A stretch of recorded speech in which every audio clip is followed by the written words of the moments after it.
Barbara Proctor is a professional registered parliamentarian with the National Association of Parliamentarians who has served international, national, state, and local organizations as a convention parliamentarian, bylaw consultant, and trainer for parliamentary procedure since 1980. Tonight, Barbara is going to provide some insight as to some thoughts concerning parliamentary procedure of a person while presiding at a meeting. Please help me welcome Barbara Proctor. A little birdie told me, Barbara Proctor. Thank you very much for the kind introduction and for this opportunity to share with you some practice on parliamentary procedure. Before we start, I need to have 5 volunteers. I need one person to read the script for presiding, 3 members, member 1, member 2, and member 3, and someone to play the little bluebird. So who are my volunteers? Let's not waste too much time. Okay, how do you say your name? You call me Murli. Murli, okay. And you want to be president or one of the members or the bird? President. Okay, Murli is president. Okay, I need 3 members to volunteer. Please raise your hand. I can't see. I'm trying to make enough space here. There, Leo is volunteering. You're member 1. Leo is 1. Okay, who's 2?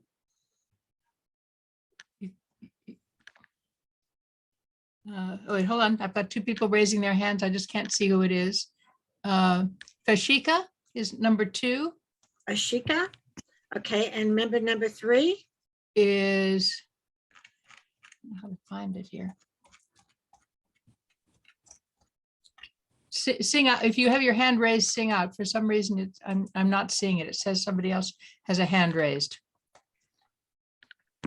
Anyone else volunteer? Number 3. Number 3, number 3, number 3, going once, going twice. Jenny. Number 3. There we go. Who's going to be number 3? Jenny for number Jenny? 3. Okay. And Penelope, do you want to be the bluebird? Sure, I'm always glad to be a bird. Okay, my little bluebird. Okay, very good. So let's talk about presiding. Who is the presiding officer? Some people say it's the eagle, the leader, who is one of 2 minimum essential officers for the conduct of business. Who is the other essential officer? Feel free to unmic your microphones and just shout the answer if you know the answer. Does anyone know who Secretary. Secretary. Yes, a secretary or a clerk. Are they elected or appointed? Where would you look to find out? In the Shout out. bylaws. Yep, bylaws. The bylaws will specify how they're chosen, their term, their qualifications, and their title. How is the presiding officer addressed? Okay, well, that Chair. depends on what the bylaws say. If they're a president, it'd be Mr. and Madam President. It might be Mr. Speaker, Madam or Mr. Moderator, Madam, Mr. Chairman, or Chairperson, or Chair, depends. Okay, and the presiding officer speaks of himself in the 3rd person as the chair, even if they are not the regular presiding officer. The same term applies to the station or the podium from which they are presiding. The podium is not to be used by other members. Okay, some people say the presiding officer is an owl. Why is it important for the presiding officer to know more parliamentary procedure than other members? The answer is because knowledge is strength. You want to avoid signs of unsureness to avoid disaster. The assembly will detect the slightest weakness in the presiding officers, and others will capitalize on the chair's inability to preside. And then you say, where can the presiding officer start learning the terms and procedures to help them master parliamentary procedure? And the answer is Robert's Rules of Order in brief, the regular Robert's Rules of Order, 12th edition, chapters 1 through 9. You don't have to read the whole book. The first 9 chapters will help you preside. You need to know the ranking motions and the rules. Practice the words for presiding and for handling motions, and it always helps to use the script. Some people say the presiding officer is a hawk because of the duties, the vigilant duties of the chair, to open the meeting at the appointed time, to announce the proper sequence of business pursuant to the agenda, to recognize the members entitled to the floor, to state and put to vote all legitimate motions, protect the assembly by enforcing the rules of debate and decorum, expedite business and protect rights of individual members, decide questions of order, respond to parliamentary inquiries, to authenticate by their signature all acts, orders, etc., and to declare the meeting adjourned. I say the presiding officer is a parrot who repeats what other people say, who repeats the same words every meeting to conduct a meeting. Listen and see if you agree. The meeting will come to order. The minutes were distributed. Are there any corrections? If none, the minutes are approved as distributed. If there are corrections, the parent or the presiding officer would say, are there any further corrections? If none, the minutes are approved as corrected. And then you're going to hear the chair say constantly, the chair recognizes so-and-so to report. Are there any questions concerning the report? The next item of business is there any new business? Is there any further new business come before this meeting? If none, the meeting are adjourned. These are the words that you hear over and over again when the presiding officer is conducting a meeting. That's why I say they're a parrot. They use the same words over and over again. They also use the same words when they handle a motion over and over again. Someone say, Madam President, you say the chair recognizes. You hear a motion, you hear a second, the presiding officer says it is moved and seconded. 2, are you ready for the question? You're asking for debate. Is there any debate on the motion? 2, is there any further debate? The question is on the adoption of the motion. 2. Those in favor say aye. Those opposed say no. The ayes have it, the motion is adopted. Or the noes have it, the motion is lost. How many times have you heard these words at a meeting? Every meeting, you hear the same words over and over again. It's that simple. However, the real world really is not that simple. What if the president is not present? And again, you can shout out the answer if you know the answer. What do you do if the president's not present? The second in line takes over. Okay, okay. And my little birdie, it's your turn to tweet. The vice president presides. Okay, good. How do you address the vice president who's presiding in the absence of the president? Everybody? Presiding officer.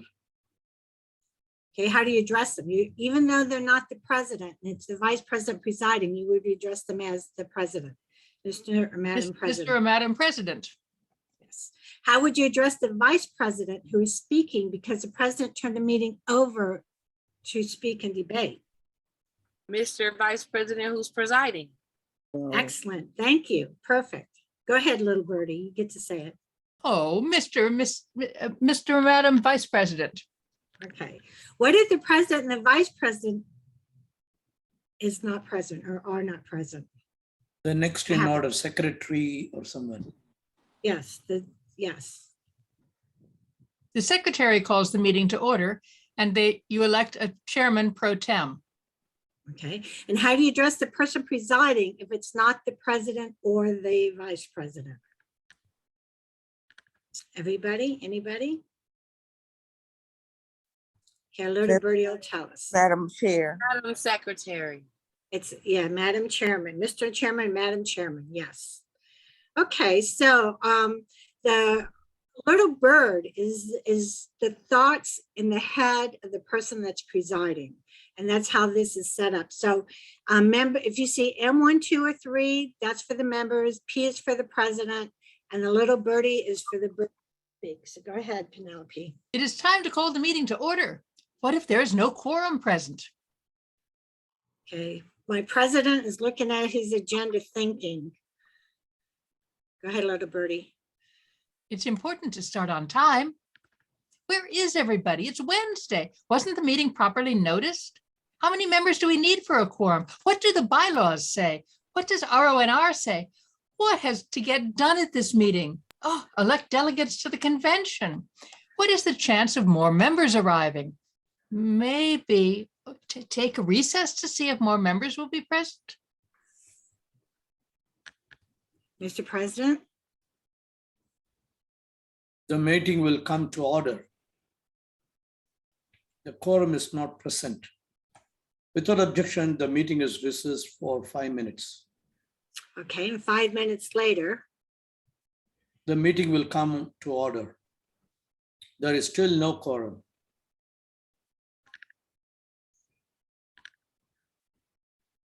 the Bluebird, Still no quorum. What can be done in the absence of a quorum? What about the convention delegates? When is the deadline? Oh, May 24th. The bylaws require the delegates to the upcoming convention be elected at May's meeting prior to the May 24th deadline.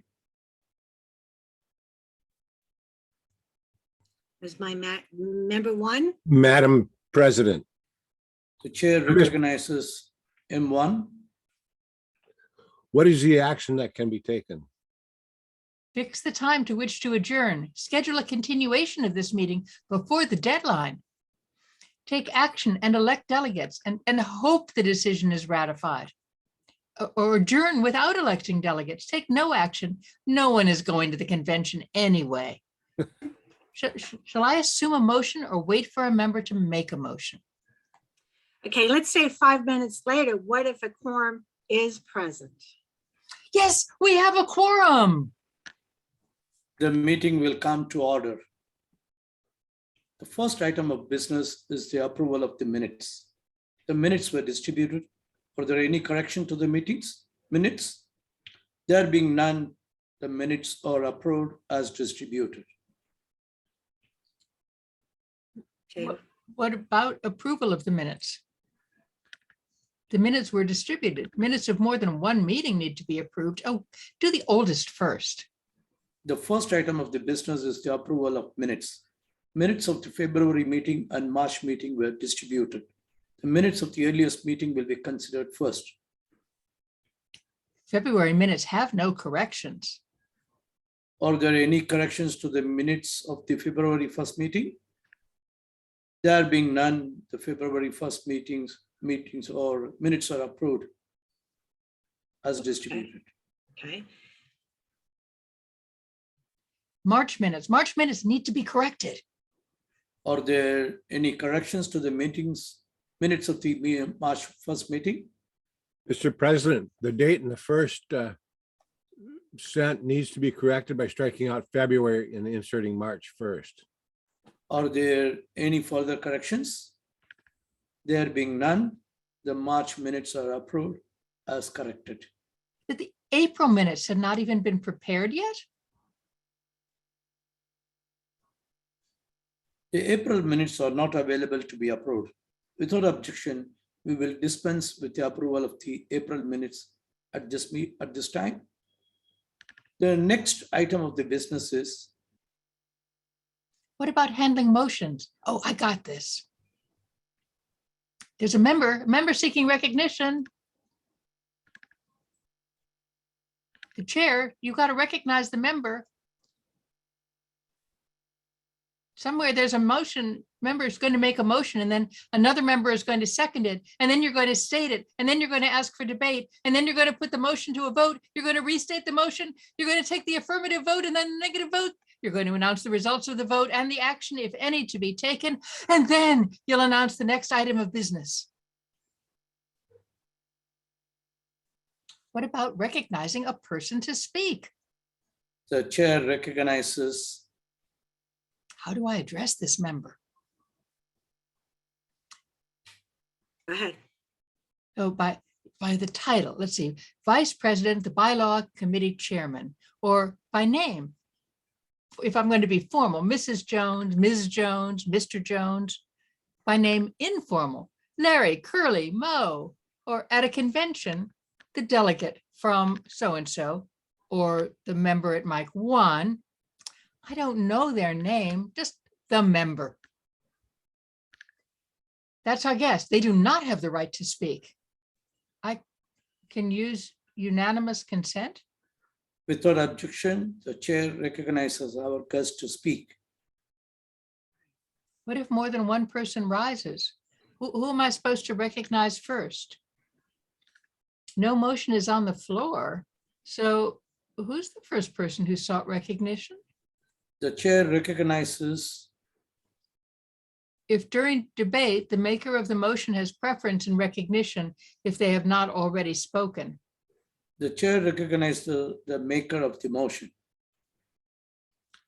This motion isn't debatable. This motion is not debatable. For what purpose does the member seek the floor? Why is this member seeking recognition? The motion has not been stated. For what purpose does the member seek the floor? This member has exhausted their right to debate. The member has already exhausted the right to debate on this motion.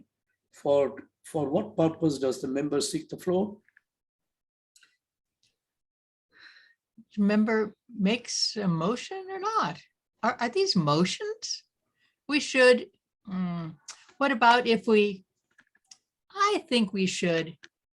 The chair reminds the member a motion needs to be made and seconded before the debate begins. So everyone knows what motion is on the floor for consideration. I would like to make a motion to, Is it the member's intent to make a motion to? Yes.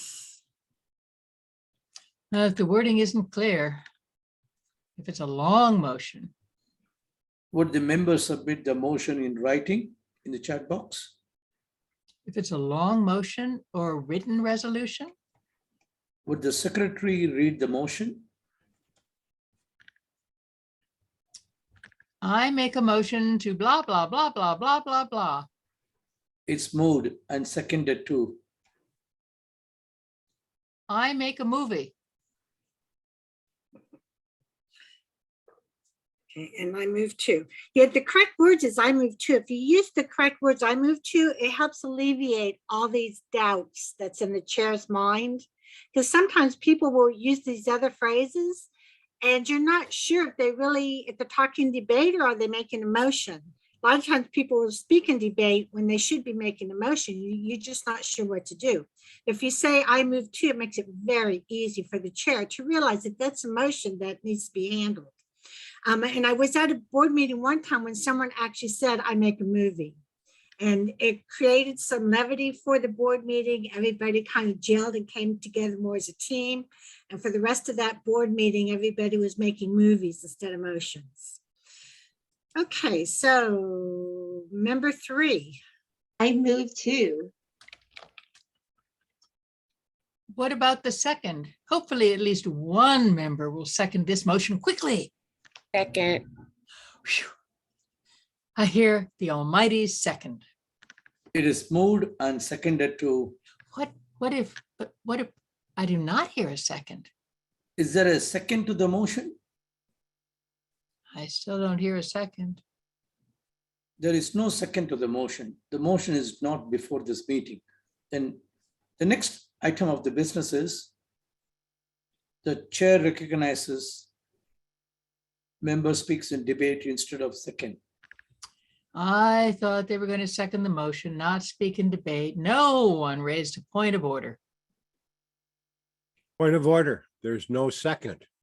Ah, now there is a point of order. Your point is well taken. Is there a second to the motion? Second. Second. It's moved and seconded to. Now, what if the motion is adopted without a second? And what is your answer to that question? Little birdie? It's still legit. Yes. And once you start debate, at least 2 people wanted to talk about the motion. So it's a legitimate motion if it was discussed and adopted or lost without a second. The second becomes irrelevant. All right, good. Bluebird? What about friendly amendments? What if, before the chair can state the motion by saying it is moved and seconded to, a member makes a friendly amendment? if the person rises to seek recognition, or if the member makes the amendment without recognition.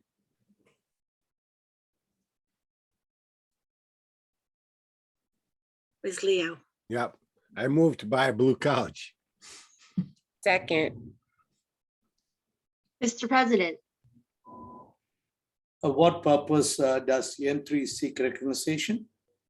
to make a friendly amendment to add the words "at Sam's Club." I withdraw my second.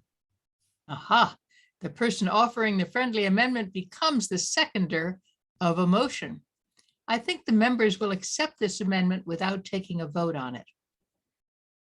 Without objection, it's moved and seconded to buy a blue couch at Sam's Club. Now, what about withdrawing a motion? Does the maker want to withdraw the motion? I haven't stated it yet. Mr. President, I would like to ask if the member would be willing to withdraw their motion in view of. The chair recognizes the maker of the motion. If yes. I accept. Ah, The motion is withdrawn. if no, I do not accept. The member declines to withdraw the motion. It's moved and seconded to, can you state the motion as it was made originally?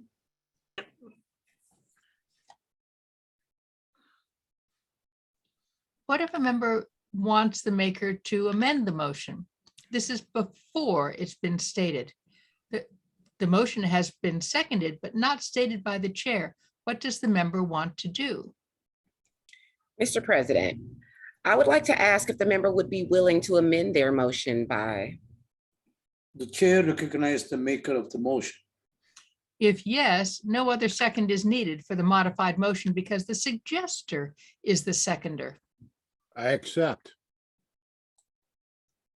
The motion states the motion as amended. If no, I do not accept. The modification is not accepted. It's moved and seconded. It states the motion as it was made originally. now, what if a friendly amendment is suggested after the motion was seconded and stated by the chair? Mr. President, I would like to ask if the member would be willing to amend their motion by. Because the motion has been stated, I do not have to ask the maker of the motion if the motion agrees. I think a majority of the members will agree with this amendment. Without objection, the motion is amended as follows. But I'm not sure if a majority of the members agree with this change. If there is no motion, the motion is amended as follows. Repeats motion with amendment. There being no objection, the motion is repeat motion with amendment. No, I doubt if a majority of the members agree with this change. Is there a second to the proposed amendment? Does everyone understand the different situations here? One, it's obvious, you think the person's going to agree to it. So you say without objection, the motion is amended, and repeat the motion with the amendment. If you're not sure about it, you do the two-step unanimous consent where you say if there's no objection, the motion will be amended. Repeat the motion with the amendment. Then you say there being no objection, the motion is. That gives a chance for someone to say, I object. When you say I object, it doesn't mean you're against the amendment. It means you're against accepting the amendment without taking a vote on it. And if you really don't think, if you doubt, you would ask, is there a second to the proposed amendment? So those are the three different ways of handling a friendly amendment. Now, the critical moment before the chair states the motion. Was there a second? Does this motion require a second? Is the motion in order? Is the person who made the motion a member? What type of motion is this? Is it a main motion? Is there another main motion pending? Or is it a secondary motion? Can the motion made be applied in this situation? Is it germane? Can it interrupt? Does this motion conflict with anything, the bylaws, rules, or motions still in effect? Are there any rules that prohibit this motion from being considered? Whew, Mr. Chair, wow. It is moved and seconded too. Okay, and this is what happens when someone makes a motion and you're presiding, in your mind, you go through all these different questions. And yes, with more training and practice, it's kind of instantaneous. I mean, it just takes a second or two. And don't worry, if you make a mistake and it's an important mistake, someone's going to say point of order. So you have a backup. But these are the questions that go through your head when you're presiding, when someone makes a motion. Okay, go ahead, Bluebird. The chair changes the wording when stating the motion. What if the chair misstates the motion? It is moved and seconded to. Point of order. State your point. The motion should be, The point of order is well taken. It's moved and seconded to. So what if the chair rewords the motion again during debate? If no member makes a point of order, the motion stands as it is stated immediately prior to taking the vote. What if the maker withdraws the motion after it is seconded? Mr. President, I request permission to withdraw the motion. Unless there is objection, the motion is withdrawn. Now, what about debate? We finally reached the point of debate. Amazing. What are the rules? I'm exhausted already. What are the rules of debate in RONR? Okay, what are they? All right. I'm thinking as hard as I can here. Come on, mini chairs. Oh, no, yeah, come on, everybody, shout it out. How many times can you speak in debate according to Roberts? Twice, Two times for how long? 10 minutes. On each motion, right? Do we want people talking 2 times for 10 minutes on every motion? Not usually.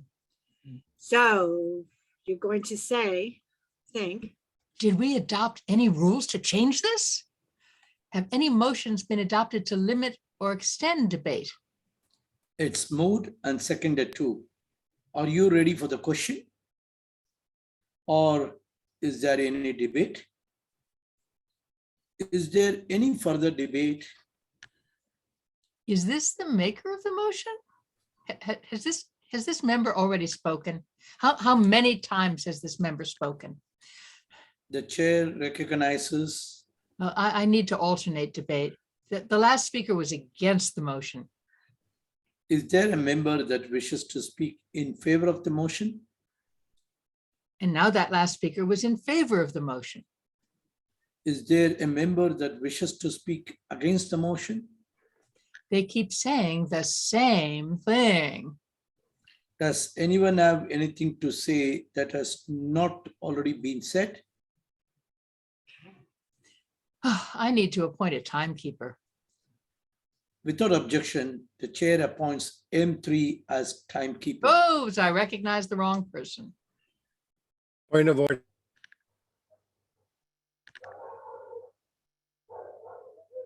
Point of order. State your point. The chair should have recognized because A member who has not spoken was seeking recognition, and I recognized someone who had already spoken. The member recognized has already spoken twice in debate. Your point is well taken. The chair recognizes. All right, time has expired for debate. The 20 minutes for debate has expired. Please proceed to vote on all motions. The previous question has been ordered. The previous question has been ordered on all pending motions. Proceed to vote on all motions.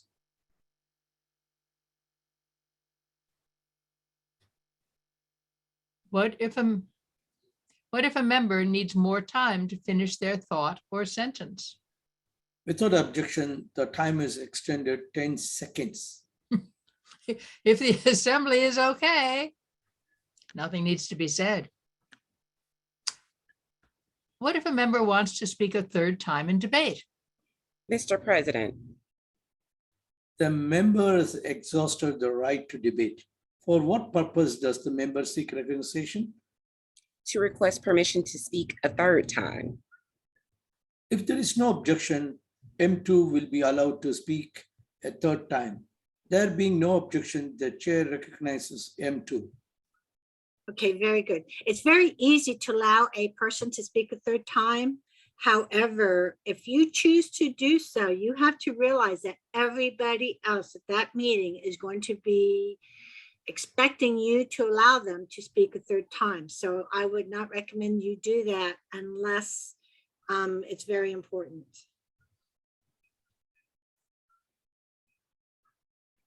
Now, what if a member wants to speak a third time in debate and someone objects? If there is no objection, M2 will be allowed to speak a third time. I object. The question is on the motion to suspend the rules and allow this member to speak a third time in debate. And that Can would we take have a a vote? 2/3 vote. Yeah, that would take a 2/3 vote. Now, what if a guest wants to speak in debate? Without objection, the chair recognizes the guest speaker. Now, this is an important matter. I need to speak in debate? The chair turns the meeting over to the vice president to preside. Okay. So we're back to this. What if the chair changes the wording before voting? Is there further debate? No one is seeking recognition. Count slowly to 3. 1, 2, 3. Okay, now I need to restate the motion and take the vote. The question is on the motion to repeats motion incorrectly. Oh, the chair misstated the motion. If no one raises a point of order, the motion is adopted as stated. The motion will appear in the minutes as it was stated by the chair immediately prior to the vote being taken. Point of order. State your order. The chair misstated the motion, which should be.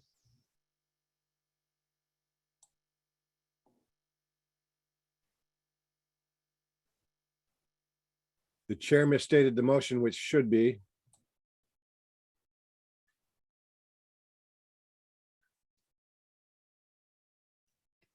Oh, I think maybe he's frozen. Your point is well taken. The question is on the motion to repeats motion correctly.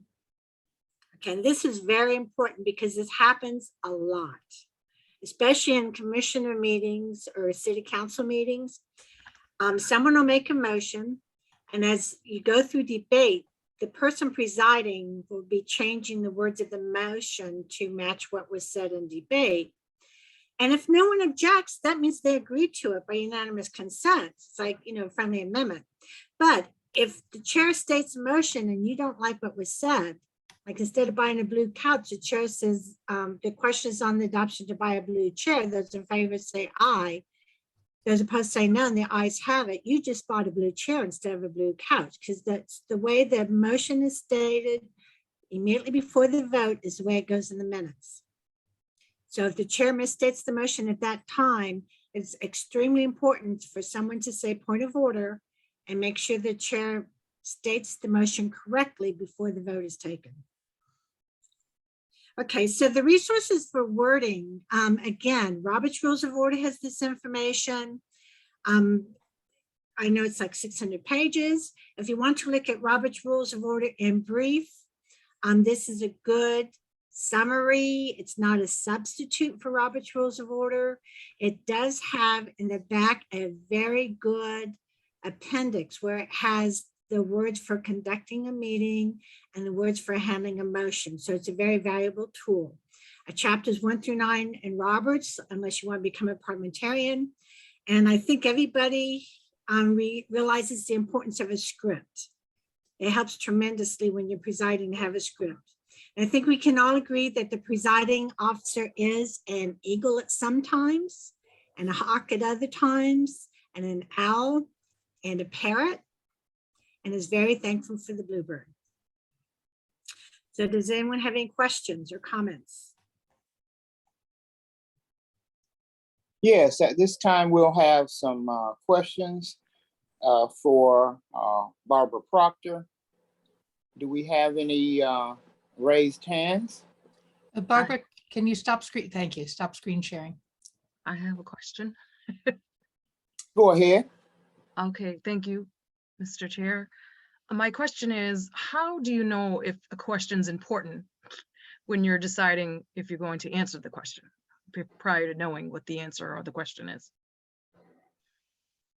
What do you mean by if the question is important? Well, during the slide, it said the question, they might answer the question if it's important.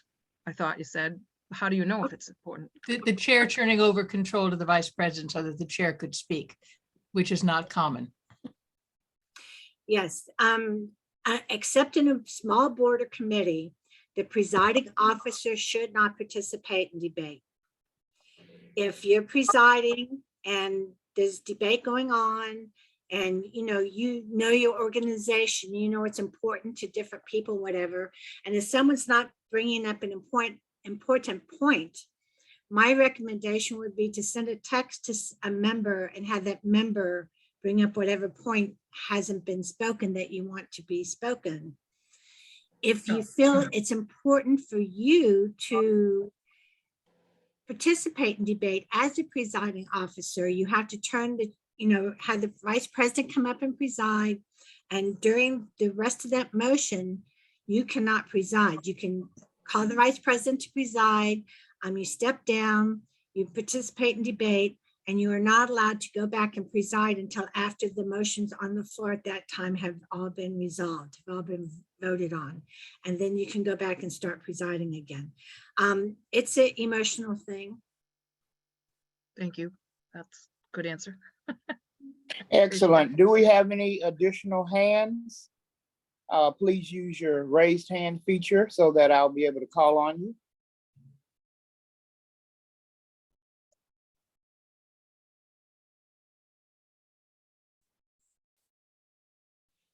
Penelope Bone.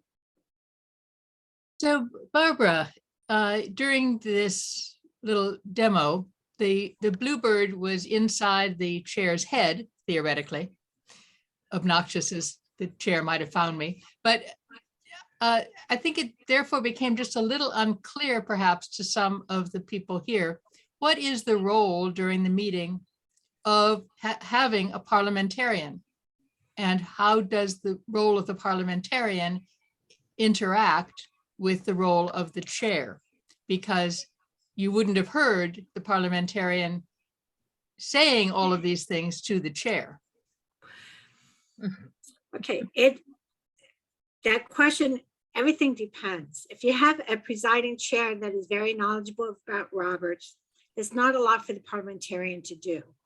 Hopefully the parliamentarian and the presiding officer have a good relationship and they practice presiding before the meeting, and the parliamentarian has trained the president well to where the president can preside during the meeting with few interruptions.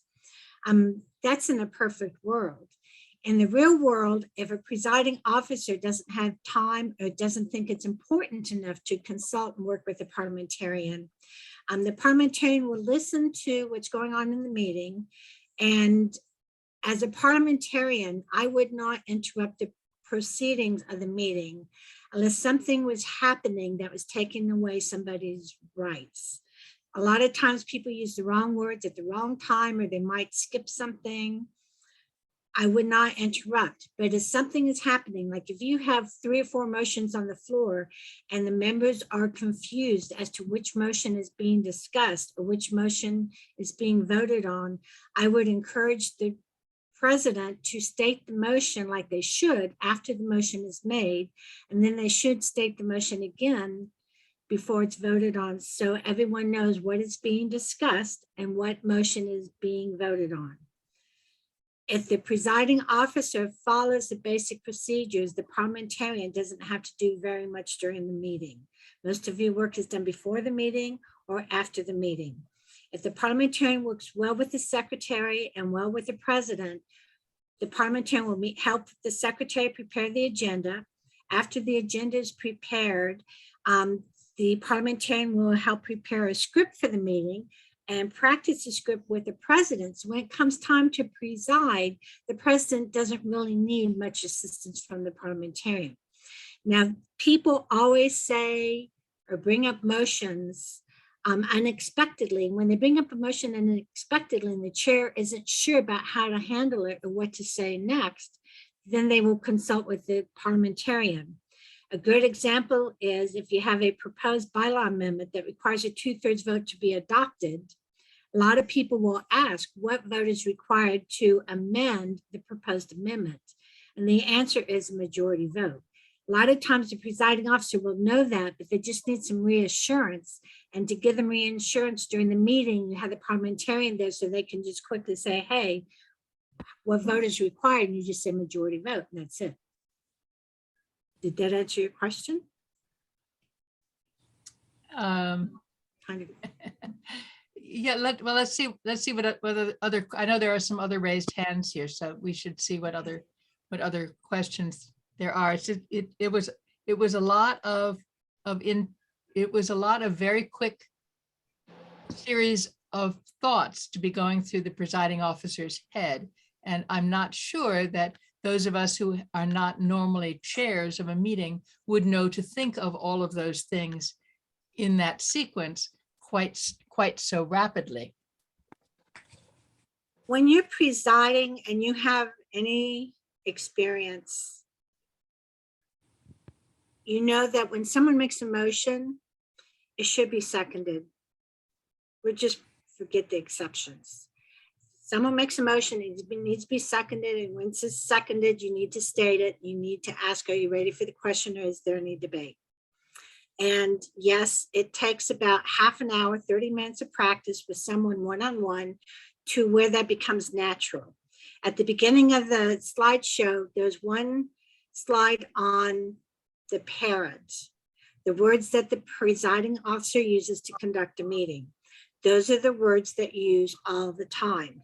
They're redundant. It's the same words all the time.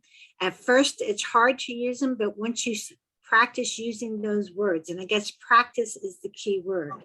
Practice using those words in conducting a meeting, have a script.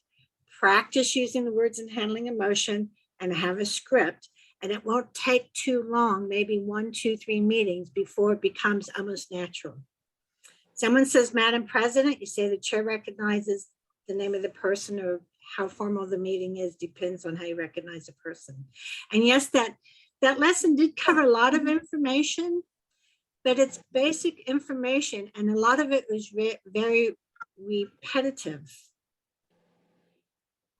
I moved to second, it was moved and seconded. Are you ready for the question? The question is on the adoption of the motion. Those in favor say aye, those opposed say no. The ayes have it, the motion is adopted, or the noes have it, the motion is lost. It takes practice.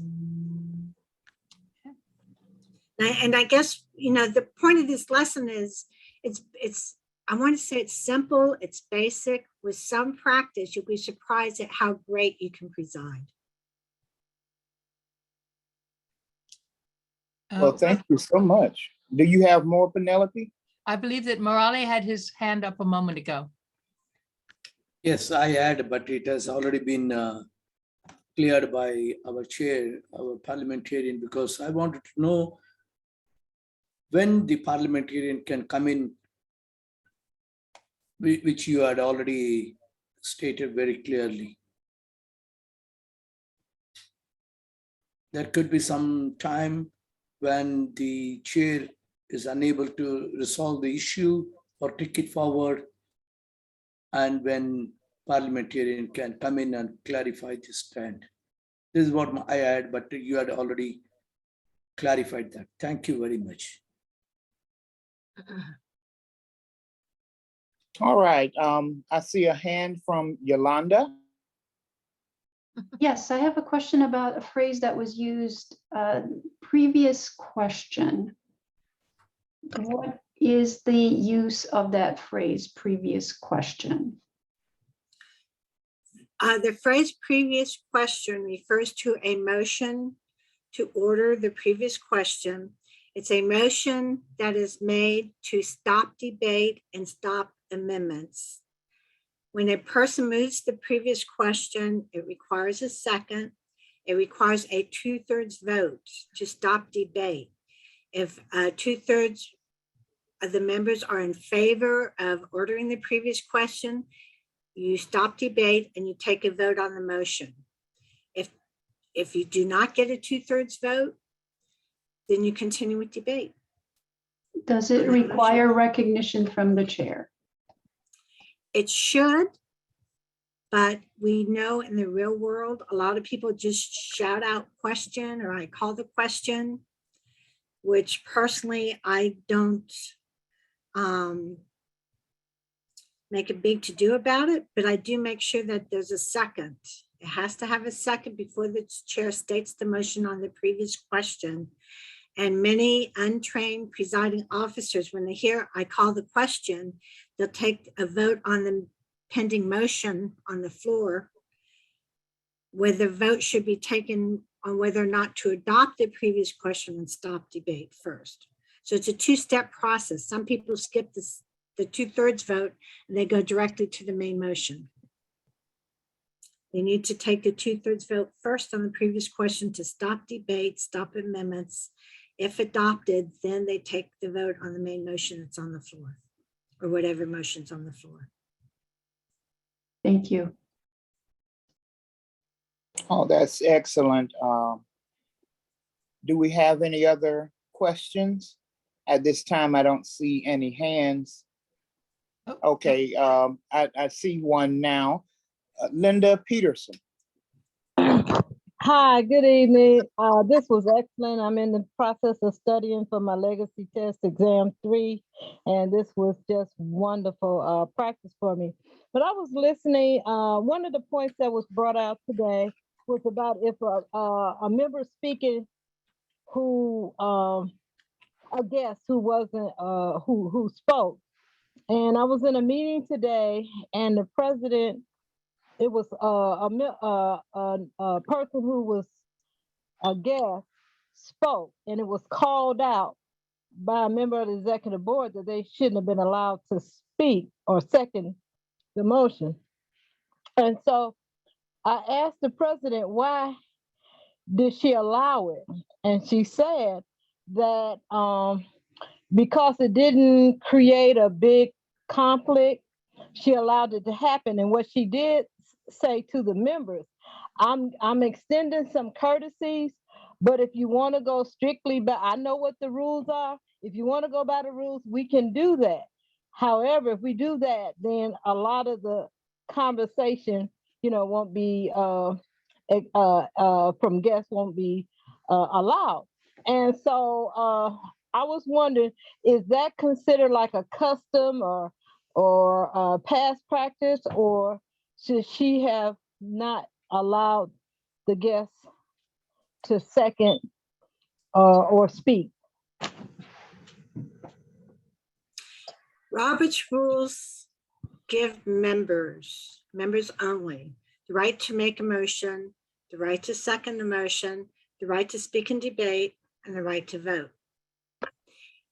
If a guest is present or a non-member is present, they don't have any rights at all. They have the right to be there because they were invited. They have the rights to the hall, but they don't have any rights to any of the membership rights. Sometimes if you have like an important guest speaker and there's motion on the floor that pertains to their speech, as a courtesy, it's not a custom, it's a courtesy. As a courtesy, I would say if there's no objection, the chair recognizes our guest and their name to speak. And you could say for 1 minute or for 2 minutes, if you want to limit it. That is a courtesy. If you have a meeting where you have like 50 guests and you allow one guest to speak, all the other guests are going to be expected to receive that same courtesy. So you have to be careful when you do that. Personally, the way it sounded like she might have handled it might have been a little disrespectful to the guest. I think it would have been better if she would have just said, if there's no objection, we'll, allow the person to speak, instead of saying we don't have to, and if you want to enforce blah, blah, blah, blah. I wouldn't have gone through all that. I would just said without objection, or if there's no objection, the chair recognizes the guest. And you could say as a courtesy, so they realize it's not a custom. Couldn't Thank that you. potentially make somebody very uncomfortable if they're objecting? They're kind of being called out to object to this? Yes, but the chair would not use unanimous consent to do that unless they felt comfortable that no one was going to say, I object. If the chair thought someone was going to say, I object, the chair should explain that, non-members don't have the right to speak and debate, is another way of saying it. Excellent. I see we have a hand from Atul Kapoor. Go ahead with your question. Actually, if it's allowed, I was just going to add a little bit to Barbara's answer to Penelope. It sounds like in Linda's case, the chair was doing it on a without objection basis without using that exact phrase, which was a little bit confusing, as Barbara noted. But a lot of times, as in the slides, Barbara's great presentation, the chair said, without objection, this will happen. And it may be a bit uncomfortable, but the onus is on you, the individual member, to protect their own rights. So if the member is not willing to say, I object, then the member has basically allowed it to happen. And so Roberts assumes that every member is and feels equal and able to participate and speak up and protect their own rights. No one is going to do it for you if you aren't willing to do it for yourself. And that's part of the philosophy of Roberts, and the assumption of Roberts is that every member is equal and willing to speak up. So thanks for allowing me just to add and burnish Barbara's answer. Oh, we Very thank you well so much said. for your additional, we thank you for your additional commentary. Do we have any other questions? In the meantime, I would like to ask a question. Earlier, you spoke about the use of scripts, and being a new member, I know that's really wonderful for me. But I wonder, how would you broach having, say, for instance, in an organization where you have members who've been a member of a particular organization and have done things a certain way for so long, how do we move them over to the scripts in, I'll just say, in a gentle manner? Thank you.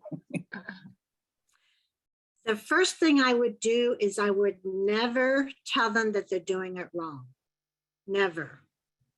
I would just say there's like a lot of people, they want to make, do I have a motion to approve the minutes? And then they ask for a second for the motion to approve the minutes. I explained to them there's an easier way of doing it. Easier, faster, more convenient, whatever word you want to use, of doing it. And you can do it by unanimous consent, where the chair assumes the motion. And once people hear it, they're like, oh my gosh, it's so easy. That was so pleasant. We got things done so quickly, and they like it. Every once in a while, someone says, well, we like to take a vote on approving the minutes because that is the only time where everybody agrees on something. And I respect that. So you tell them there's an alternative way of doing it. You give them a choice of which way they want to do it. Let them experience it, give them a little sample of it, and they like it. And if you help them move their business along during a meeting once or twice, you'll learn that they will start listening to you more and more. So it's something that doesn't happen overnight. It's a gradual process. And every little statement is a big step. It's not a little step, it's a big step. Awesome. I thank you so much for that feedback. Do we have any other questions? Any other questions? I'm looking for hands. Okay, seeing no further questions, we'd like to keep the proceedings moving. And at this time, we'd love to hear from our speech evaluator, our district director, Jan Paul Rudbo. Jan Paul, are you available? Yes, I am here. Awesome, awesome. Thank you. Thank you very much, Mr. Toastmaster. And I want to start my evaluation by first giving a little bit of background about what a Toastmasters evaluation is, because I know that some people are here not because they are Toastmasters, but because of their interest in virtual parliamentarians or in being a parliamentarian or parliamentary procedures. In Toastmasters, and specifically in our club, we combine the two and we have fun doing it, learning. And I want to quote the founder, the person who had the great idea about Toastmasters. We learn best in moments of enjoyment. And boy, did we have fun today and learn a lot. So I want to give our speaker kudos for the format in which she made the different pieces of crucial information very bite-sized and in a fun way distribute the teaching. That is wonderful. I love the title at the beginning also about the little birdie. Kind of piqued my interest, wondered what this would be about. And then later, it was very clear how the multiple role players really took it seriously. And I want to give them kudos too, because they did an excellent job, and they'll all get Oscars for their acting skills. All of them deserve that. Now, what I loved about this, in addition to the concept of how to convey the subject matter, is that it was well structured. It was very clear that there was a beginning and there was a structure in how things moved along. What I'd like to suggest, and in Toastmasters evaluations, we recognize what's good, and then we also give a few suggestions that could be considered as improvement, is to provide a little bit of a roadmap at the beginning, that we know what we're in for, and also that the different birds also, or the different actors also know a little bit more about what their role will be, that it's easy for them to volunteer, easier for them to volunteer. And then a second suggestion, and that has to do with the online presentation, is to, I think there could be a benefit in practicing to find the right place to look for eye contact. That could help. But this was an excellent presentation, well structured, and it is very clear that we were privileged to have Barbara Proctor here today. It was clear at the introduction that she was somebody who had credibility as a presenter. It's always important to establish credibility, and it's good to give that role to somebody else to give a proper introduction, to set the stage for that, and that was well done. And then it was very clear that our speaker could comfortably answer all questions, which is great, and it made the whole experience of listening and experiencing this learning opportunity a wonderful experience.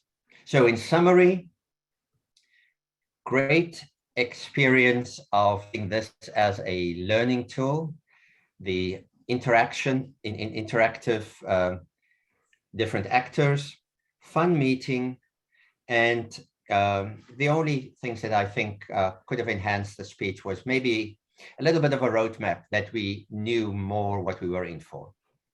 But great presentation, very useful. Thank you. Thank you. Excellent. Everybody, let's give a round of applause to Barbara Proctor. Excellent. I love the hands. Thank you. I have a couple of questions. When do I get to ask questions? Oh, sure. Go ahead. We have time. I mean, is that allowed? We're ahead of schedule. Go ahead. Okay. This is a very, I'm going to say good, presentation for teaching groups informally. What do you think about teaching professional organizations? And I don't want to say it this way, but if you have women's group, they're okay with little birds doing this and that, whatever. Do you think a men's group, a professional men's group, is it too childish to use birds as a method of translating the information, or do you think it would be acceptable in a men's group? If you think it's acceptable in a men's group, please raise your hand. How's that? Okay, okay, good, thank you. Another question I had is, you know, when instead of having I move to ... I assume people realize that that's where you make a motion to do something. And I kind of felt like a motion actually made would distract from the wording of the chair. So I chose to use dots instead of action motions. Do you think it would have been better communicated and demonstrated if we actually used motions? Yes. We should have used motions, or is it okay the way it was? No, better to use the motion. Better to have motions, okay. If you don't mind, Because for people who are not in track or in continuity, they will not understand what is on. So if you can repeat the motion better. Okay, and the last question is, go ahead. Oh, I had a comment about it, and as someone who's practical, giving it to me theoretically, as in ... I understand it based on what you say, and I can repeat it back to you. But if you put me in the scenario, I will have no idea what to do, because theory and practical are two different things. So if you put through a motion, for example, what you said about is your agenda, which is something every meeting has that everybody does, it will give me something practical other than just repeating the information that you said. Thank you for the feedback. The last question I had was the dates, like the minutes, when we had minutes from 2 or 3 different meetings and you do the oldest minutes first. This is June. Should I take the time to update it for like April, May, and June minutes, or is it okay to go ahead and use January and February, March? Does it matter? I have a math background, and I did think about that it's not updated, but I also didn't think it detracted too much from the actual learning. Okay, so it didn't detract too much, but you did notice it. I did notice it, yes. I'd just add the May 21, May 24 deadline. It's a small stumbling block. If you have time, it's worth updating. Okay, I understand. Okay, no, I appreciate the feedback. That's what I needed. Thank you very much, everybody. I appreciate it. Excellent. This has really been wonderful. Do we have any other questions or comments at this time? Let's see. I see a hand. Toastmaster Murali. Excuse me. Mr. Murali. Go ahead. Yeah, I am Toastmaster only. Thank you. Okay. Madam, is it possible if you can share this slide so that we can, I mean, though it will be there in the recording, but the slides, if we can share it, maybe we can use it in our club meetings. Yes, I will, as is. I'm not gonna make any changes before I share it. But I will email it to, can I email it to Jenny? Should I email to you or email to Penelope? Who should I email it to share with everybody else? Jenny? Sure. I'll make sure it gets to the right place. Okay, sounds good. Thank you. Thank you. Okay. Any last questions? Okay, if no further questions, we'll move ahead to some club info and guest feedback from our Vice President of Education and Membership, Penelope Bone. Thank you, Toastmaster. I have to take off my feathers. I'm no longer a little blue bird, so please just wipe that out of your consciousness. I'd like to start by telling some of our guests a little bit about what we do at Virtual Parliamentarians as a club, that now that you've heard this presentation today will make a little more sense to you. One unique part of Virtual Parliamentarians is how we deal with what in Toastmasters is table topics, a time for impromptu speaking. In Virtual Parliamentarians, we use that time slot to actually practice chairing meetings and making motions. And it is a good time to, in a few minutes, practice saying some of these words over and over and learning how to call for a motion, listen to the 8 steps of the motion, and for everyone in the room to practice the steps to actually accomplish a motion and to practice debate. And no, we do not allow people to debate for 10 minutes each, but it's very, very curtailed. So that's one thing that can really help solidify the goal of learning how to chair a meeting properly, and also learning how to make and respond to motions when they are in front of you. Now, we don't get terribly tricky most of the time, but we do have a parliamentarian at each meeting who also serves as what we call our parleyhawk, who helps keep us in line on things that should be done or could be done more correctly from a parliamentary point of view. And this is an extremely important role in each club meeting.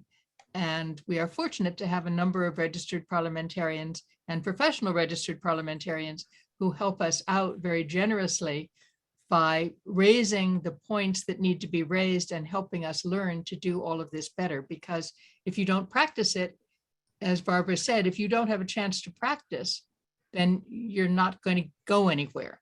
So we find that even people who already are chairing meetings really benefit from the opportunity to make sure and to solidify their roles and to solidify their knowledge in how to chair a meeting, as well as how to deal with emotion. Virtual Parliamentarians in general is a monthly meeting. We meet on the first Wednesdays of the month starting at 8 o'clock in the evening, New York City time. I'll let you do your own translation, those of you who are many miles away. And we try once a month to have a second meeting such as we had tonight, that is an educational session to get together. We've been doing that on a weekend evening as a time to really focus more on a parliamentary principle or a parliamentary study of some aspect of parliamentary procedure, but still trying to follow the Toastmaster format, such as Wilbur being our Toastmaster tonight, Jan Paul evaluating our guest speaker, so that it's a time of melding. We are a Toastmaster club, and on our first Wednesdays, we are very specifically following our Toastmasters Pathways educational program, which for those of you who are not currently Toastmasters, we can tell you more about.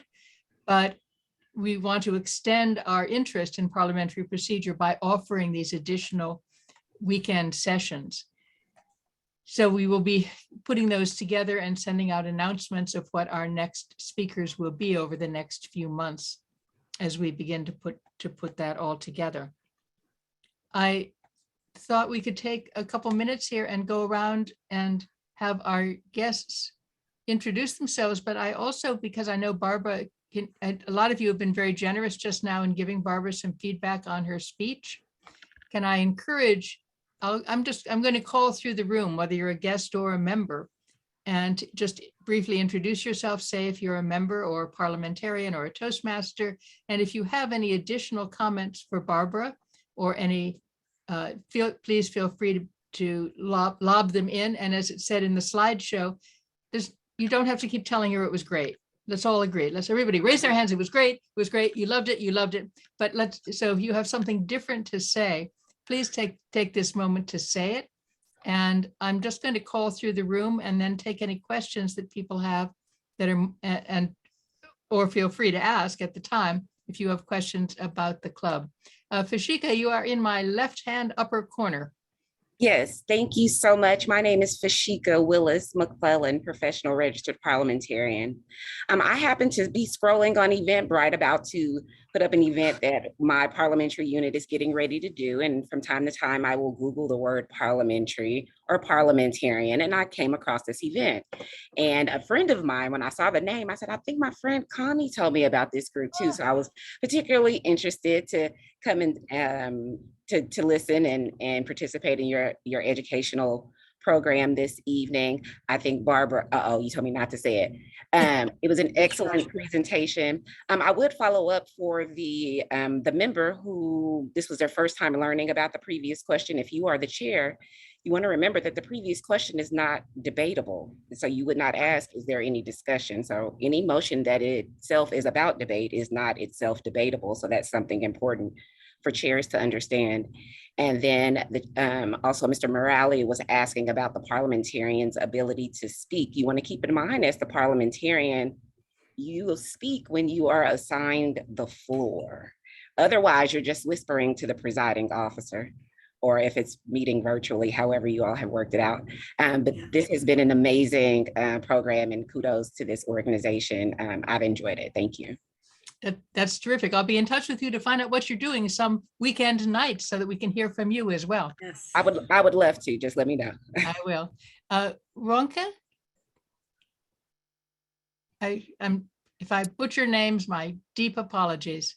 No, it's okay. It's Wonke. Hi, everyone. My name is Wonke Oyeminde. I'm from New York EY Toastmaster Club, and this is my first meeting. I was lost along the line because I didn't know what was happening.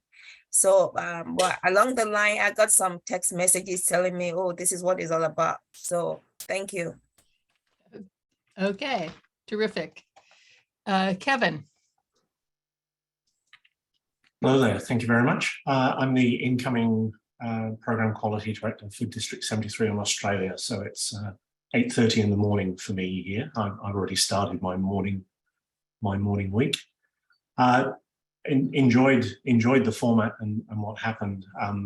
Possibly counter to what is normal practice, I actually find it easier to have an example used which is completely out of context. So talk about pirates on a pirate ship requesting an increase in their booty. Because if you try and work it through with a worked example that everyone relates to, then they all have an opinion.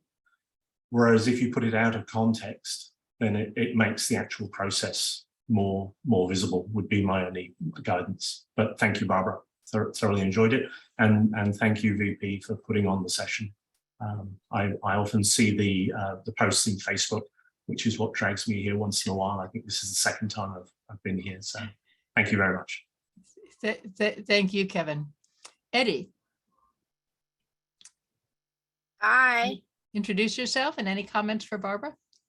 My name is Eddie Bates. I live in Las Vegas, Nevada. I am part of Virtual Parliamentarians out of New York. I'm very pleased to be here. This is just my second time attending this study session, and I am learning more. You see, I started working with that timer, so I'm going to get good at that. I am. But I am looking forward to using all of the information that you, Ms. Barbara, had presented to us this evening. It did make sense to me. with the ...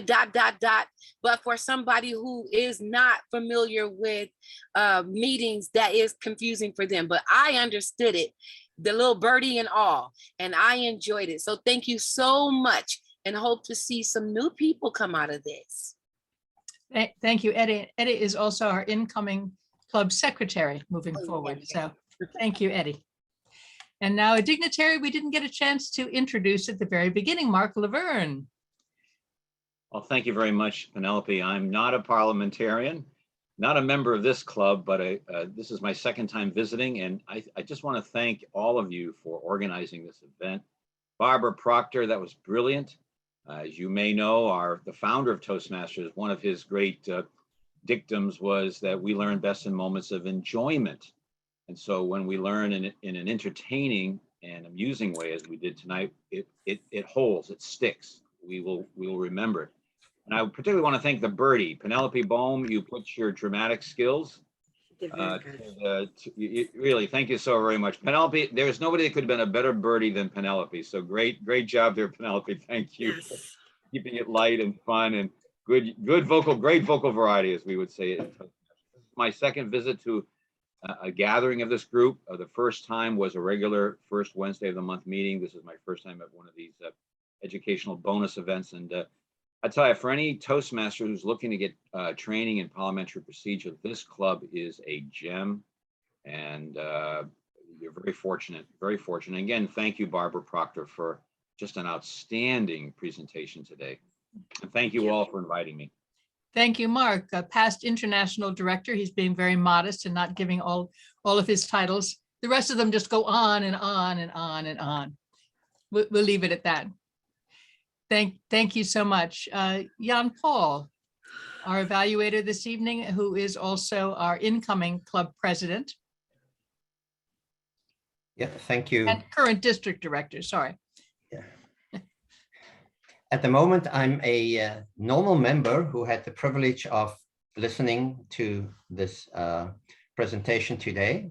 As the incoming president of this club, I realized that this is a very useful skill to have.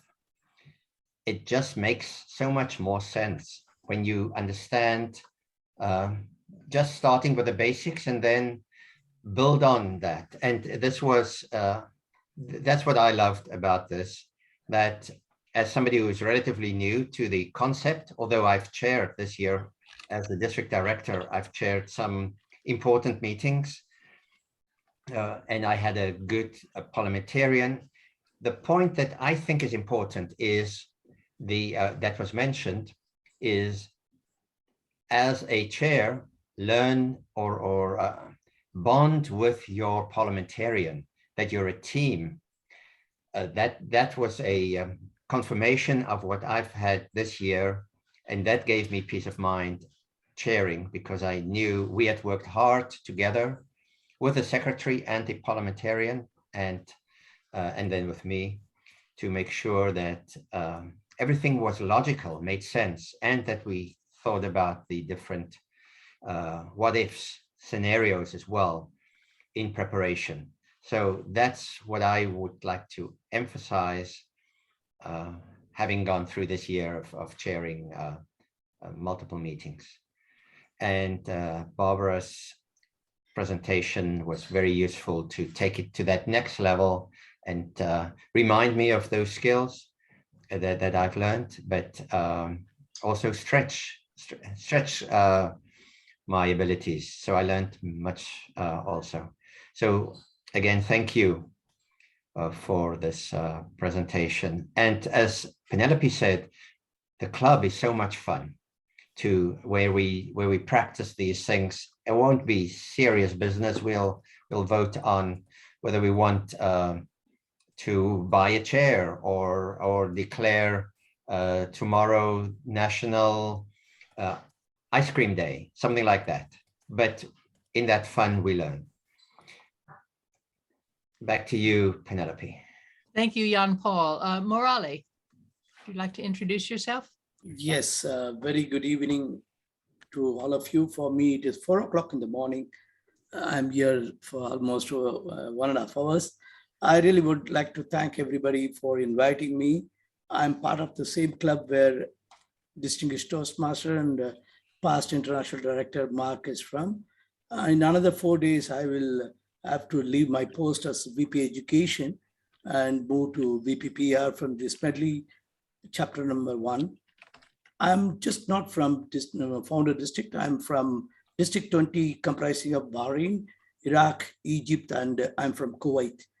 But presently, I'm in India, though I'm not a Toastmaster in any club in India, but I'm very active in the Toastmaster Club in District 105, that is Dubai. And recently, I've also taken this message to my guru, my mentor, DTM Mark. I'm being appointed as the division director in District 21, that's in Canada. So I am the true example of Toastmaster from 4 different regions, as well as districts, and a virtual Toastmaster. I attend every day minimum 1 meeting, if time permits 2 meetings, and learn something new. Thanks a lot for this invitation. I am also a student of Parliamentarian, so I think it's worth spending time even at this 4 o'clock in the morning. Thank you. Thank you. Thank you very, very much. And which reminds me, I'm going to put in, I know it's been put in the chat before, I'm going to put in the chat again, a link to our guest book. If you have not signed it yet, we would very much appreciate it so that we can keep in touch with you. Now, where did she go? Where is my friend Sherry? There she is. Hello, Sherry. Introduce yourself with all various titles. Thank you very much. I'm a Toastmaster, fellow Toastmasters, guests. This is a pretty exciting opportunity to learn about virtual parliamentarian. I can remember having District 45's Jim Herring come to my district and sit next to me at conference, at business meetings, to be able to, and I highly recommend, as Barbara said, have scripts because that really keeps you on track. And I did like the birdie that you used, Barbara. I like the parrot. That's hilarious because you get to repeat. And I appreciate the opportunity to be here. I think I see Jenny a lot in different meetings. I'm in District 31, Boston, but I'm also in several other clubs, Contest Mastery, District 106. I just became a member of Advanced Toastmasters Medley Club in California with Mark. And so it's exciting to be able to be virtual across the globe and have this opportunity as well. So thank you for having me, and I hope to be back. Cheers. Back to you, Madam Pillin. We look forward to seeing you back. That's great. Leo, welcome. Thank you for that, Penelope. Barbara, thank you for your presentation. It was really awesome, and it just was pretty, I don't want to say it was overwhelming, but there's a lot of information, and it was just the way you put it, it was very simple to follow and see how those different rules and things happen when meetings that I was at. So that was very helpful, and you know, whetted my appetite for more. So I really liked that. It was a great presentation. And then for the virtual parliamentarians, the club itself, you've got an awesome website. You're on, you have about 8 different social media things going on. You're just really, as a first-year club is what it looks like. You guys have really got it going. So congratulations for that. And I'm just very impressed. Very impressive meeting with the quality. Oh, the other thing, Barbara, this was a Pathways level 5, and it definitely was a level 5 presentation. So thanks for that. So back to you, Penelope. Thank you very much. Samantha. Oh, I'm sorry. Did I hear? I just wanted to add one more thing, if with permission. I recognize you. Thank you. Distinguished Toastmaster or Toastmaster Penelope Baham, you have done great as that blue bird. But I would like to tell you there is a project which you can take credit for that, for speaking, that is the voice modulation and gestures, which if you want, I can do the evaluation, which I have seen it, and send it to you, because I've completed 8 paths, and I'm on the verge of completing my 5th DTM. So I can be your evaluator for this. Thank you for your courtesy in that. Thank you. Hi, my name is Yes. Hi, my name is Samantha Barnes. I am a member of NAP and I'm interested in becoming a registered parliamentarian. One of the things about the presentation today was I am a very visual person and, things went by kind of quick. I like to actually see it, think about it as I go along. So then I can start picking up on it and going quicker. To have handouts for me, it would have worked out better. I'm not a member of virtual parliamentarians yet, and I was just breezing through meetups and Google parliamentarian and found this group and I love it. I have been following for quite some time now, and I'm considering joining real soon. So yay! I'm learning a lot and I just want to grow. So I think this will be the group for me. All right. That's what we like to hear. Okay, I can go home now. My job is done. All right, let's see. Sam, I know that you spoke a little bit before, but we'd love to hear another word or two from you if you don't mind. Thank you, Penelope. Good afternoon, everyone, once again. Definitely love the presentation, Barbara. And like as Samantha said, yeah, for a person who's so visual, they moved a little too fast for me to catch the sequence of the Birdie and the president and the members. The sequence of it, I was trying to catch them. That's where probably maybe not putting them all on one slide rather than on two separate on the same slide on two sides, putting them all on one slide to show the sequence may have been better. Maybe the slides would have gone longer, but they may have moved faster. We definitely could have slowed down because we had like 15 minutes extra time. So yes, thank you. Thank you. But thank you very much. Thank you. Back to you, Penelope. Yes, I will second Sam there because as the Birdie, it was very, very difficult for me to have a clue what the sequence was, who was supposed to, it was extremely confusing. So it would be better to have it spaced on the slide so that you know after this one, then this one, then this one, then this one. Sometimes I could guess if I could read ahead fast enough, and other times I couldn't. So I would say that you would do well on that.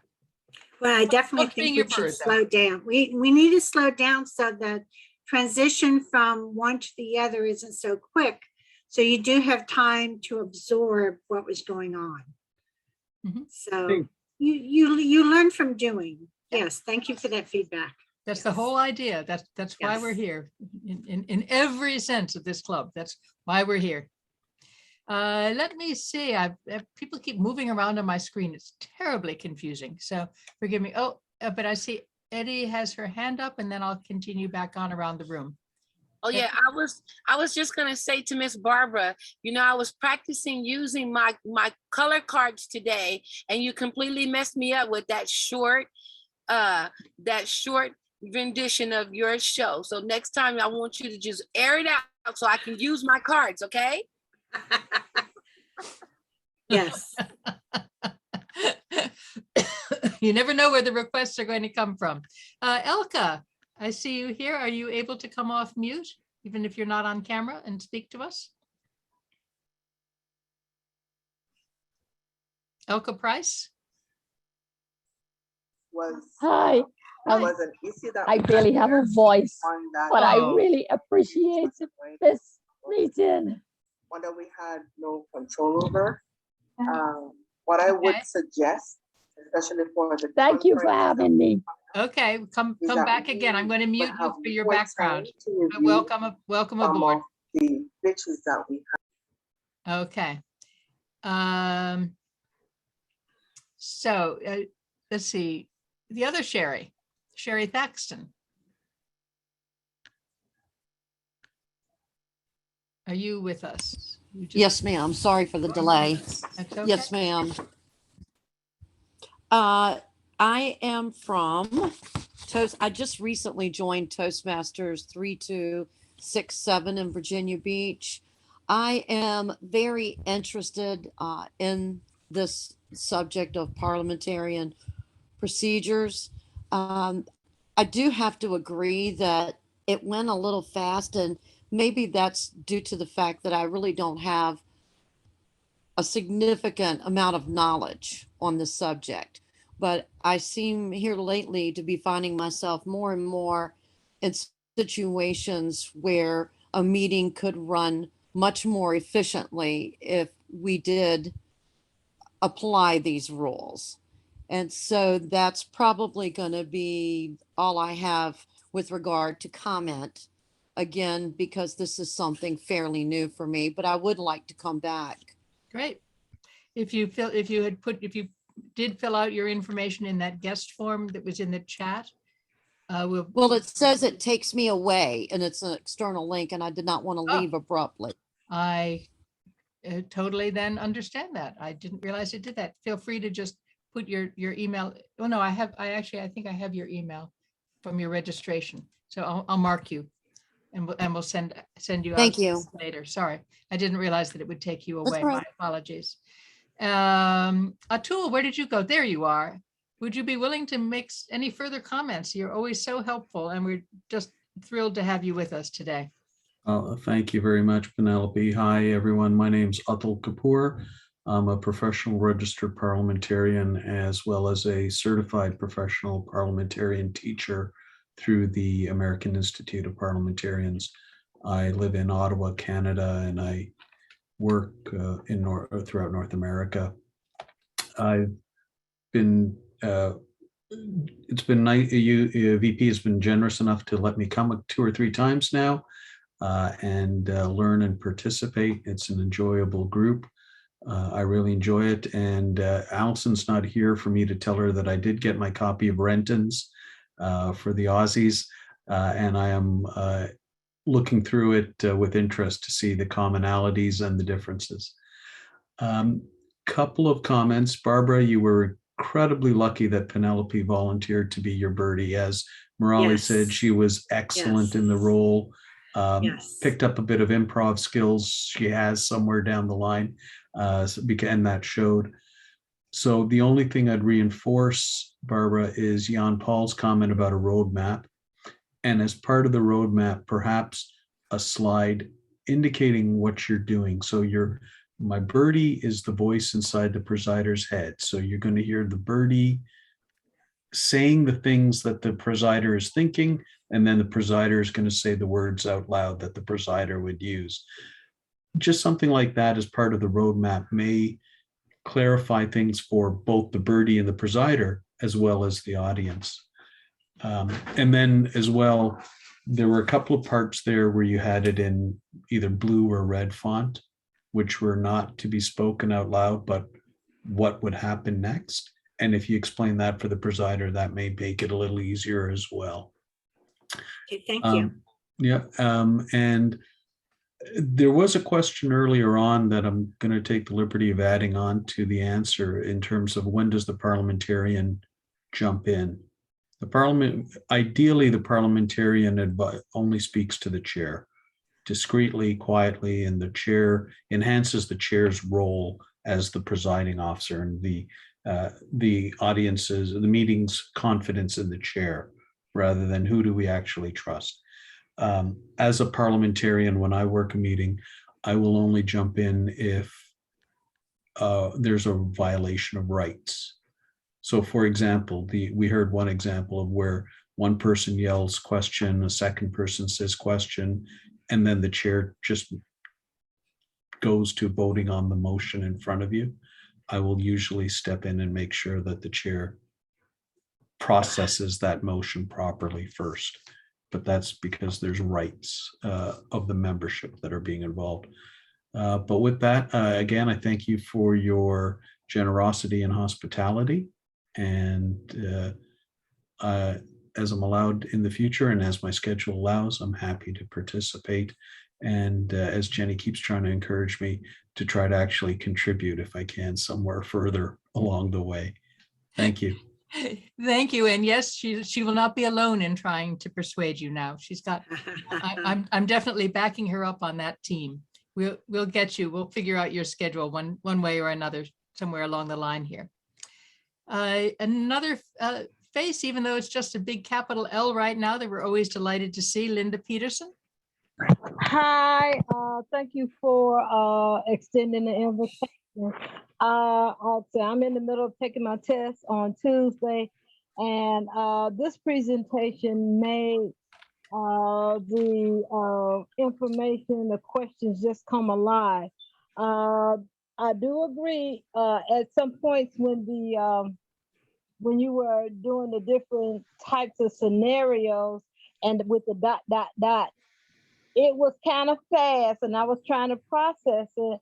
But I would, as a new person, I would have liked to hear what the different motions were, and if it was said incorrectly, so I can hear what an incorrect and then a corrected motion was looking like. Also, I just want to say to Barbara, I had heard you did a great performance at another venue, and so I was looking forward to a stellar performance, and you delivered. Thank you so much. Penelope, I heard you in the humorous competition. I was just lingering on every word the little birdie said.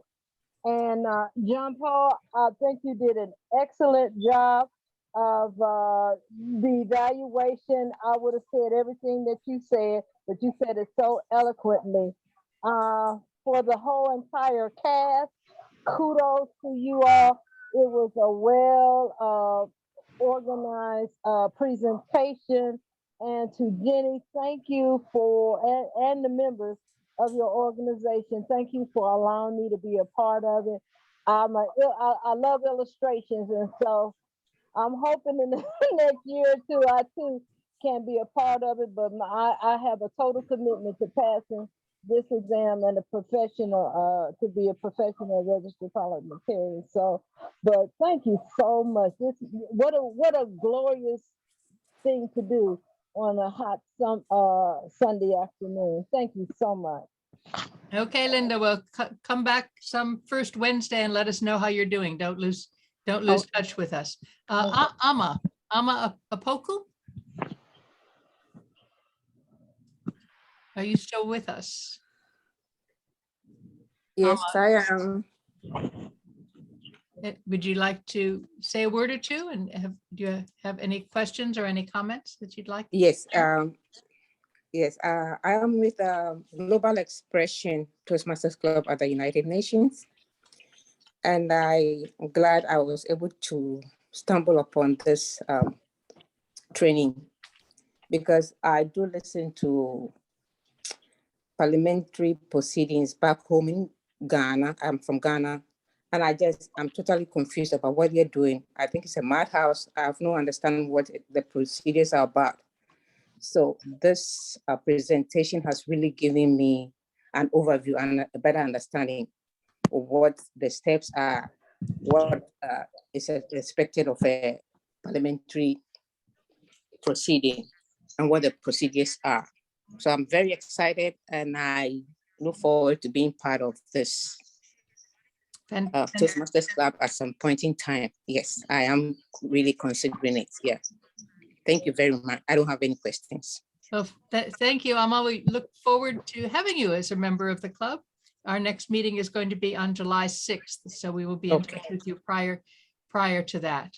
And, thank you very much. Let's see. Oh, we are very fortunate enough to have a sometimes missing member, Raphael, with us tonight.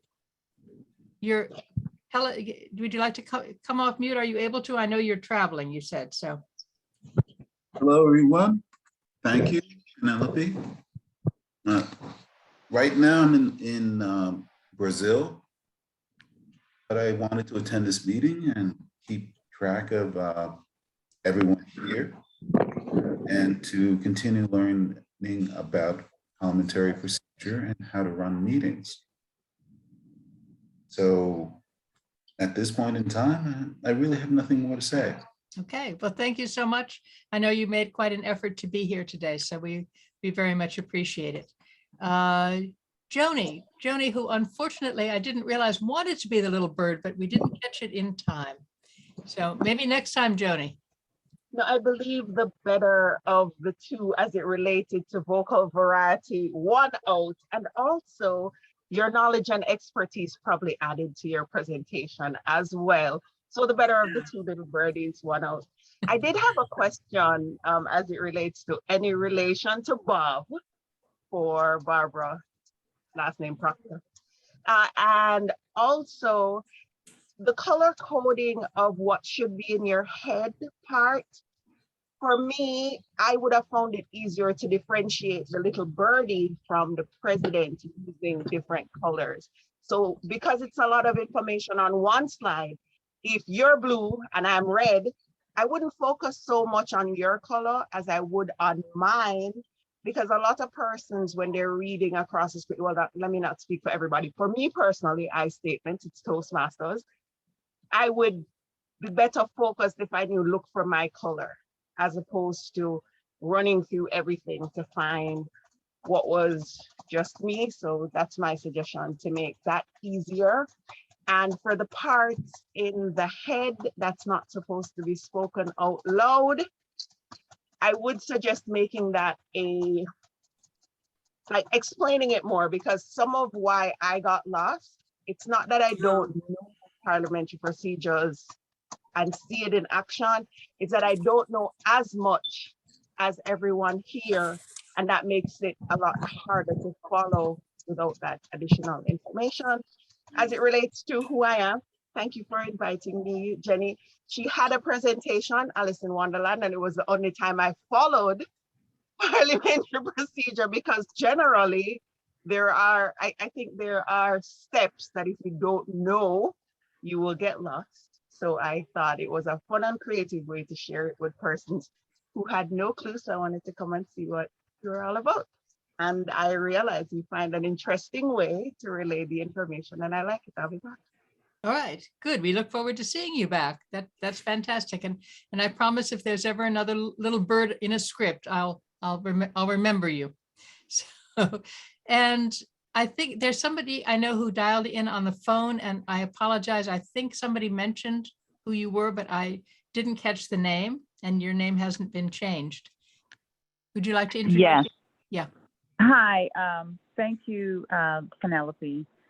I was at a disadvantage because I couldn't see the script, but just hearing and the presentation was quite entertaining.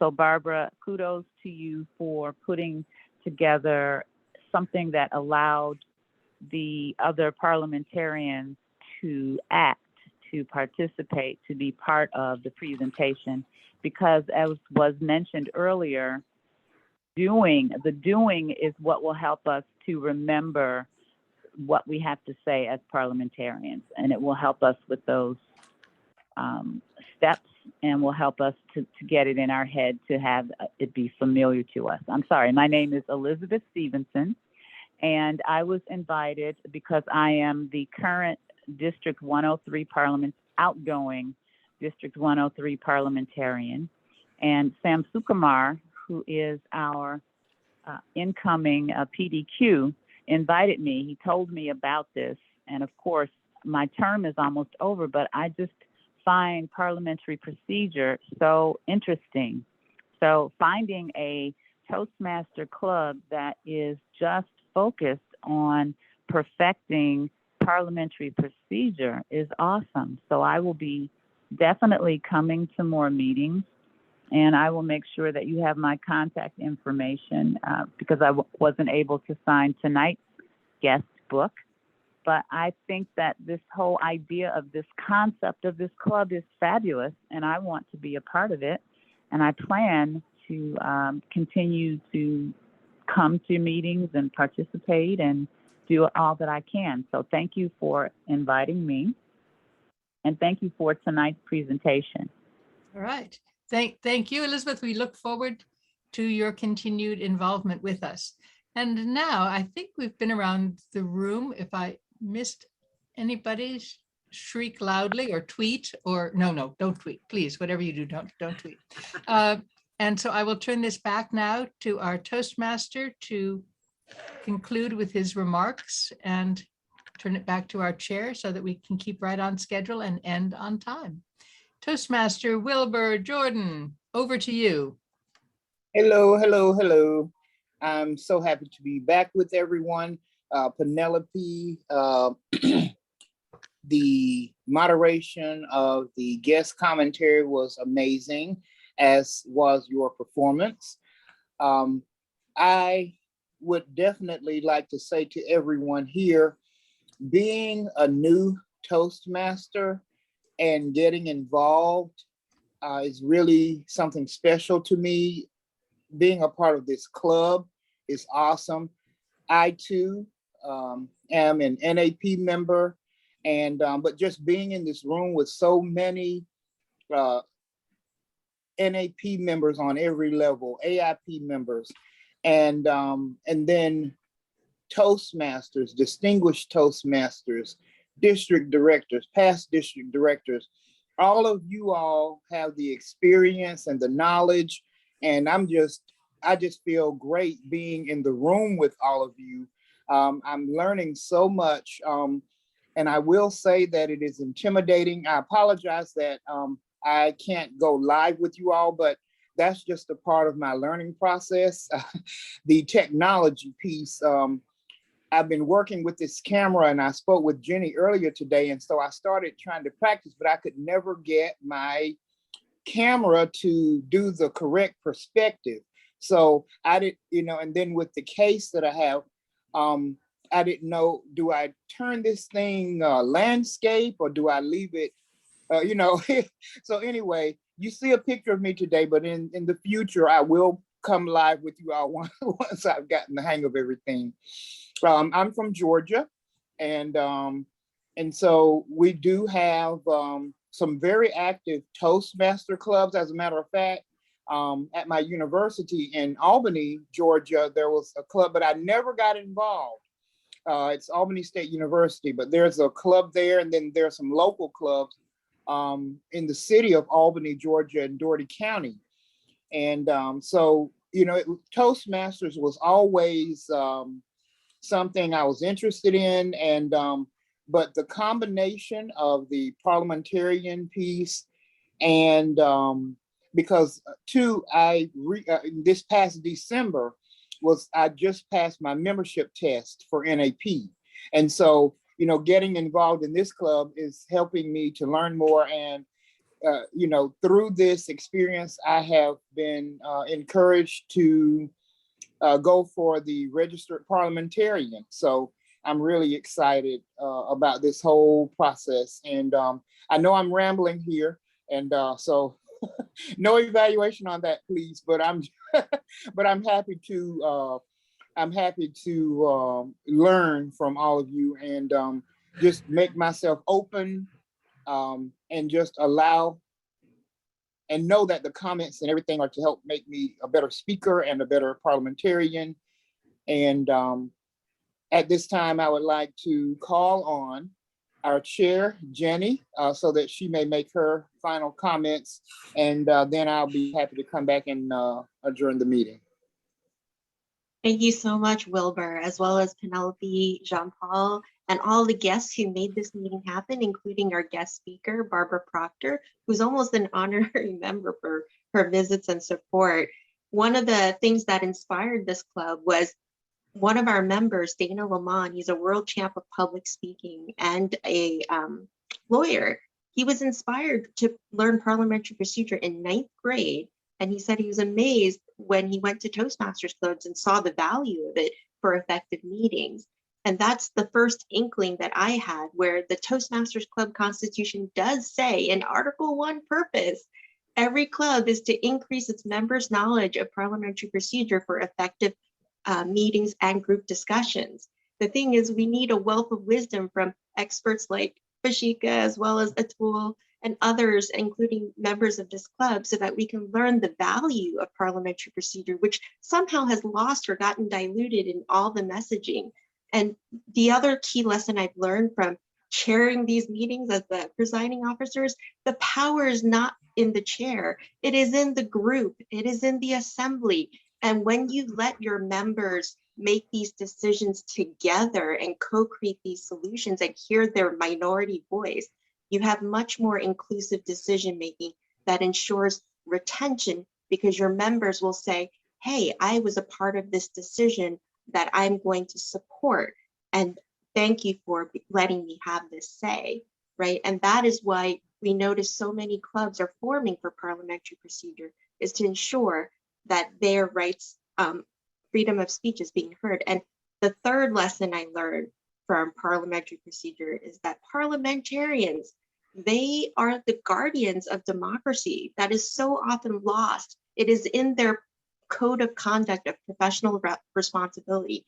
And when you hear that, you have a new profound respect for their role to advise and help these leaders run effective board meetings. And like Atul mentioned and Pashika, they whisper, they're the birdie. They're not supposed to be speaking publicly. They're supposed to make the leaders look good, credible, fair, and efficient. And so if that's something that our district and all the other districts can learn of all these benefits, hopefully we will have much more effective meetings at clubs, at district council meetings, where all of the presiding officers appoint a parliamentarian. So thank you so much for everyone joining us tonight. We really hope that you come back, and I will ask Barbara if she gives us permission to share this recording with the public for those who were absent or who could not make it, given its educational value. And Definitely. Great. Definitely. Yeah, please share with, parliamentary procedures is so important to so many people, and there aren't enough parliamentarians in this world to teach everybody. So yes, please share it with as many people as possible.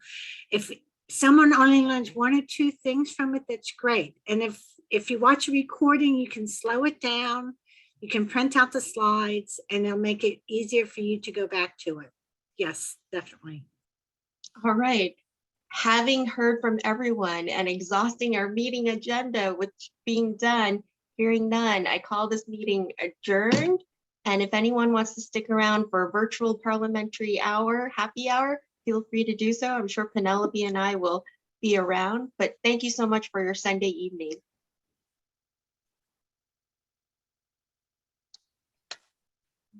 Great job. Good job, everyone. Thanks for having the guests, including the wonderful, wonderful program. Thank you Great. so much. Great. Yeah, thanks for coming, Mark. It's nice to see you.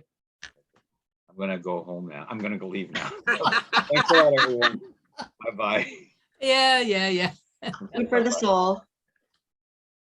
Ladies, may I ask a question, please? Who's asking? Sherry. Of course Sherry. you are. Sorry. Of course, Sherry, sorry. And anybody is welcome to answer.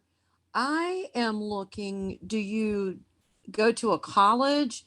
Is there anywhere that maybe Barbara or Penelope could recommend that you could get instruction on parliamentarian procedures?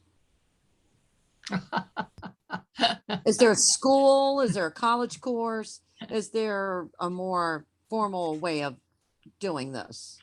You don't think once a month for an hour or two is going to do it for you, Sherry? We go through a chapter a month.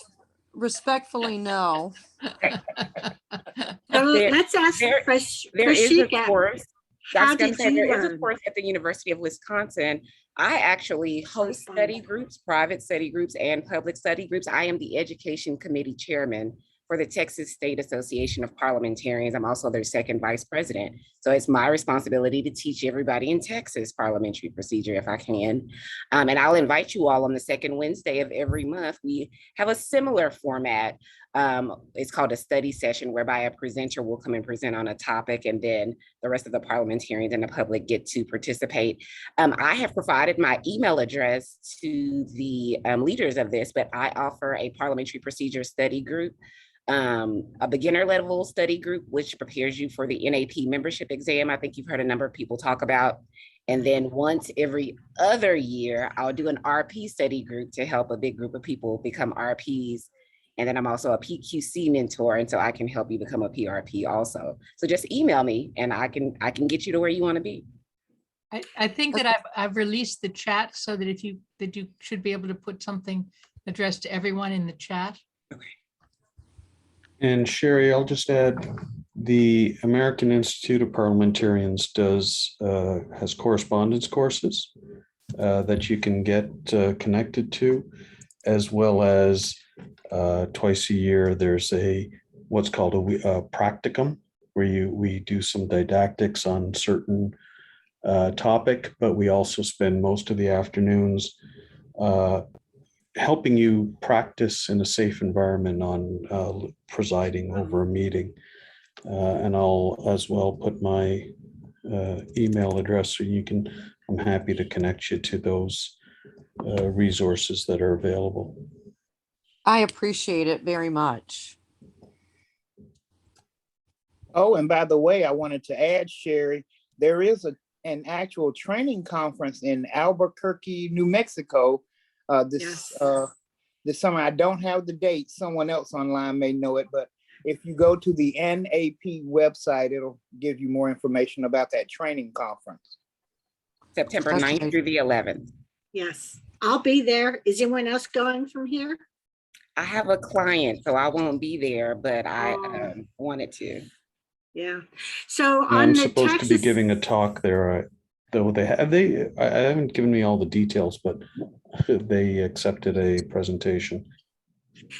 Kashika, to attend the Texas State meetings, lessons, workshops, whatever you want to call them,